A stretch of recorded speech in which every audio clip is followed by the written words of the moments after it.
Welcome back to the Defiant Spirit. I am Baruch Levy, also known as B. I am creator of the Defiant Spirit and the Defy Your Number Enneagram system.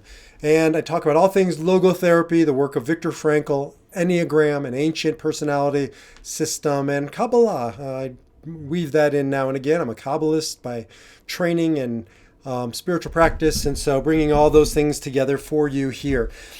Right now, we're in the midst of a conversation around the Enneagram, again, a personality typing system that explores the Enneagram through the movies. And so what I've done is I've taken as many movies as I could find out there, characters from both movies and television shows, and created a page, and that's what you're looking at on this screen. And this comes actually from my program, Defy Your Number, which you can buy, you can do. You can take a test to figure out who you are, or what your energy type is, or your Enneagram type is, or you can just go through these videos and you'll identify.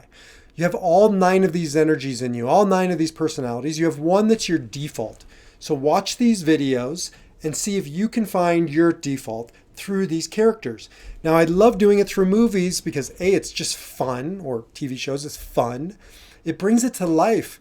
You know, it's amazing how we watch a movie or we watch a TV show and we're bonded, you and I, because we just have that shared experience so we can talk about it. It's in psychological terms called the third thing. We can place our attention on that and sort of explore sharing that shared understanding. And I don't have to, tell you about the story. It's partially yours as well. You haven't seen all of these. I haven't seen all of these. I actually don't even know who some of these are. A few of them I grabbed off of databases to fill up some space.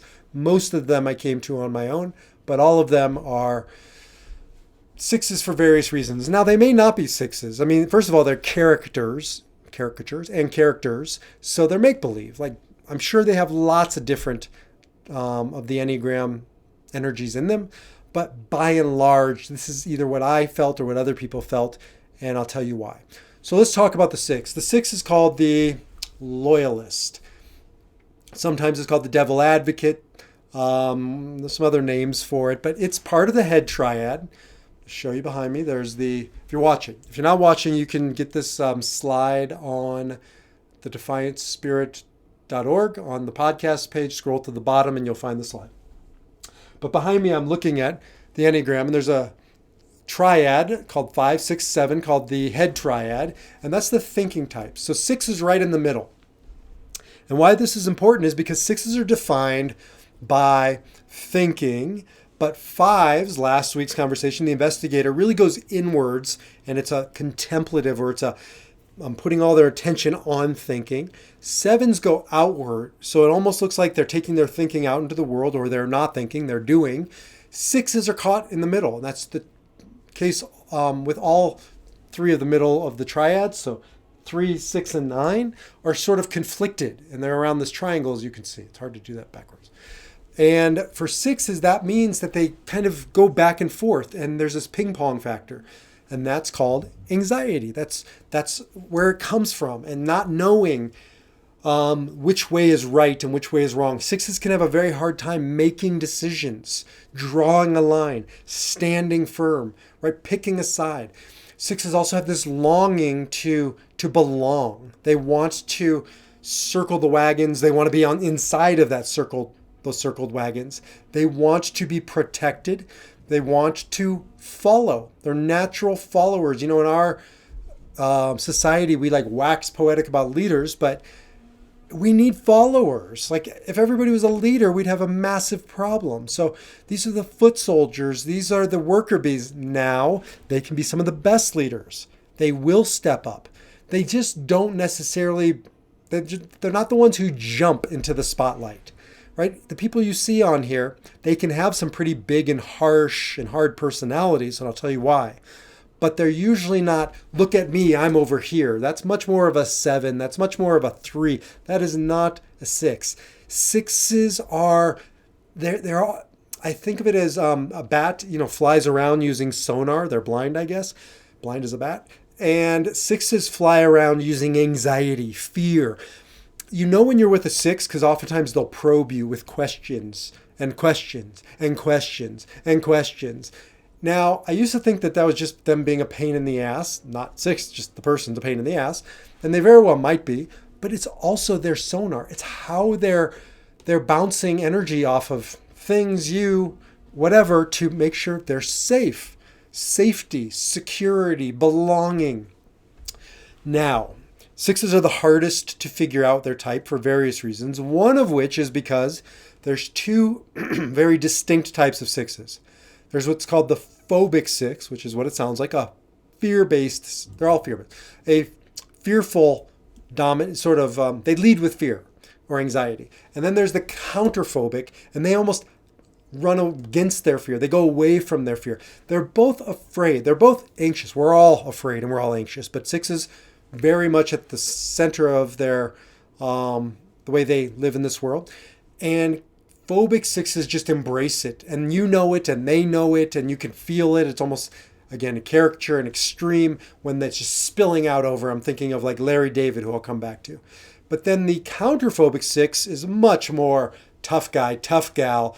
They don't look like sixes. They look like eights. They look like maybe a sexual four. They look like maybe a seven, but they don't look like certainly not their counterpart, the phobic six. So let's start with the phobic sixes. I think they're the more common six. If for those of you who know the instincts, self-preservation is almost always a phobic six. Social is often a phobic six. And then the last subtype, sexual, is usually the counter phobic six. Okay, so who are some phobic sixes? Well, let's start with Larry David, because he is the caricature quintessential phobic six. I mean, I watch Curb Your Enthusiasm and I swear to God, I have to take a shower. I'm sweating. I'm so anxious. It is it's like a nauseating feeling. Ariella says to me, "Why are you watching this?" She hates phobic six, I don't know, humor. I love it. I absolutely love him. Why? Because, well, first of all, I love when people play their Enneagram type, and he is all six. That's why when he wrote Seinfeld, he wrote, I think, George Costanza into it as, in many ways, his phobia. Oftentimes you see this with actors and actresses. They play their Enneagram type. Well, he is all six. There's a neurotic quality. It's peppering everybody and everything with his fear. Again, that's an extreme. That's a caricature. That's over the top. So you can scale that back. You can keep it much closer to your vest, but that's still a six energy. So sixes will just kind of pepper you and probe you with these questions. They're hypochondriacs. If somebody's a hypochondriac, more often than not, they're either an Enneagram 1, the perfectionist, or a 6, the reformer, the loyalist in my experience. Because every blemish is one step closer to death. It might be cancer, right? Look, sixes aren't wrong. And frankly, I want sixes who are, compliance people, who are investigators, who are maybe airplane pilots. I want somebody who's a little, neurotic and worried and double checks and triple checks. I don't necessarily want an Enneagram 7 flying my airplane or being my surgeon, the enthusiast. I like sixes for these roles. This is reaction too. Sixes can harness it. They can defy their number. That's the whole point. But when they don't, they look like, what's his name? Larry David or George Costanza or Woody Allen. I mean, these are extremes, but some of them are real life. Woody Allen is a real life unhealthy six. And I think Larry David just plays the part and writes the part. There's another type of phobic six, which isn't a fear like anxiety. Remember the movie The Sixth Sense with that little boy? I'm looking to the right of Michael Moore in the bottom left-hand corner. He, he's not phobic. He's not phobic in the sense of anger. Well, he is, but it's coming from a legitimate place because he's right. It's scary. Why is he scared? He sees dead people, and everybody thinks he's crazy, but he actually sees dead people, and it's what if he's right? You don't know. I don't know. But what if he sees what I don't see? My sister and my wife, my sister sees dead people, and my wife channels dead people for healing purposes. And they actually tell you they have the experiences of them. They're not afraid. Why? because they've worked through their fears. Also, they're not sixes, but this little boy is. And how does he evolve in the movie? By working through his fear. So I don't want to leave you with the impression that sixes are cowards. Their work is to become the most courageous of any Enneagram type, and they can be, but they got to work through that fear. I'm looking at the lion from Wizard of Oz. I did a whole podcast on this with a friend of mine, and that lion is cowardly, and this is the danger for six. They got to stand guard against cowardice, but when they face their fear like that little boy, when they work through it, they come out the other side and they're defiant. They're powerful. Some great leaders have been sixes throughout history. So don't think that they're only followers. Now, they're not the type of leader that's going to want to jump into the spotlight, but they're also, if nobody is stepping up, they are willing and able to step up. Who else we got on here that's a phobic six? You look at C-3PO, right, from Star Wars. Just this, both his angst, but also an investigative quality, a thinking, it's brilliant. But a loyalty. Like he just wants a belonging. Sixes have that line with a 9, and there's that peacemaker in them. They really are warm human beings, especially the phobic sixes. There's a warmth to them. There's a disarm with charm kind of a thing that they can do. Cliff Clavin from Cheers, a phobic six, or Woody, from Toy Story, or Goose from Top Gun. Right? These are loyal people. These are servants, devoted types, and that's very much a six quality, a dutiful servant. Now, on the other side, you have a lot of counterphobic sixes, and I think you have a lot in cinema from what I kept seeing. These are hard to type. They look like eights. There's an anger, but where eights are genuinely angry, like I have anger as my go-to. Sixes are, it feels angry, but remember, again, the Enneagram is motivation, not the way it's expressed, but where it's coming from. It's coming from a fear. And so you look at some of these figures. I'm thinking of, just blanked on his name, from Yellowstone, but the tough dude with the cowboy hat and the glasses right there. And you'll tell me what it is. It's a very short word name. I remember that. Not Clay. That's whatever it is. I thought he was an 8, but the more you see him develop as a character in the TV show, you see that he's a scared little boy, and there's this little boy quality underneath the surface that you can feel the fear when you really dig a little deeper. Same with Jesse, I think, from Breaking Bad. Same with, who else is on here that sort of fits that angst and fear underneath? Carrie from Homeland, right? There's underneath the surface, there's a lot of anxiety and fear. They can also become like the whistleblowers. I'm looking at Aaron Brockovich. I imagine most whistleblowers, truth tellers in situations where everybody else is going along with the herd, they're the ones who can break away because they are loyal, sometimes to a person or a cause, but sometimes to the truth, to what's beyond the person or the cause, to what the cause was all about or supposed to be about. So I imagine quite a few whistleblowers are Enneagram sixes.